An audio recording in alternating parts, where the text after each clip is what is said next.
It's 8 a.m. Live, local, your Fox 29 Morning News starts now.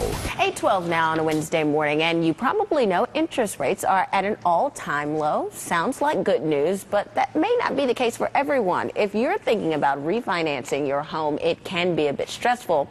And here to help get rid of some of that stress is lawyer and author Shari Olefson. Thank you for being with us here today. Get rid of stress. Yes, get rid of some stress, at least on this side. Now, you do have some easy tips for folks that are considering refinancing their home loan. Right. Well, everyone's financial situation is different, but generally we all want to pay our debts down and lower our expenses, so refinancing fits in real well with that. But only some of us are going to qualify for those really good rates. So lenders are going to really look at three different things. They're going to look at how much equity you have in your home, which means the difference between what you owe on your current loan and what the home is worth. For folks who have less than 20% equity, you may need to buy mortgage insurance, and if you're underwater, which means you owe the bank more than your home is worth, you're going to have to look at special new programs like HARP 2, but there are options out there. The second thing they're going to look at is your credit score. So folks with under a 620 credit score probably want to work on improving that before they refinance. Once you hit that 720 score, which is hard to do but not impossible, you can get the best rate. So you want to work at getting as close to that as possible.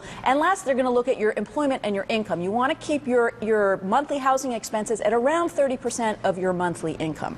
Okay, and I think you sort of answered this question about how it fits in with the big financial picture. Is it just basically what you were just telling us there? Or do you have other tips as far as that's concerned? Well, you know what, Keli, the thing is that here's where everyone's situation really differs. But generally, again, we all want to pay down our debts and we want to reduce our expenses. You need to look at some other things that are particular to your situation, like, are you really trying to save for retirement? Are you trying to save for college? You know, do you want to put away a safety net? Or are you going to be selling your home soon? Because if you're going to be selling your home soon, you've got about 3 to 5% in closing costs to refinance that you want to make sure you have time to recoup with that lower payment. We do have one more question for you. How do the terms of your current loan affect your ability to be able to refinance? That's a great question because you have to compare apples to apples. So, of course, we're going to look at a few things. We're going to look at your current interest rate, which is obvious.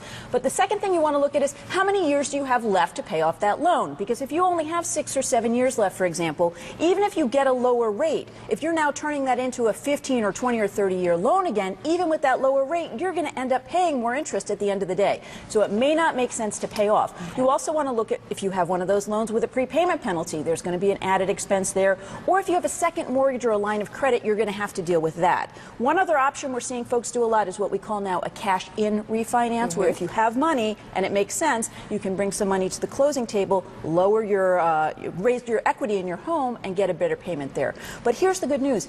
These rates are going to stay low for a while. So even if you go through this analysis that we've just given viewers, if it doesn't work for you now, it may be worthwhile to put some effort in for the next 6 months, like training for a marathon. You need to train to refinance, get that credit score up, get that equity up, maybe improve the value of your home somehow. No rush necessarily. Yeah, plan for it so that you can really take advantage and get the best rate. Okay, well, thank you so much for being here. But to recap, just in case you missed some of the things that Shari said, I know that was a lot to digest at one time. Here's what you need to know. There are 3 tips that you should think about before you refinance. Most importantly, will you qualify to refinance? What are your financial goals? You were telling us about those, and your current loan terms. Yes, it's a great opportunity, though. All right, thank you very much for being here, Shari. As always, we appreciate it. Now let's send it back to Lauren England. All right, 8:15 right now.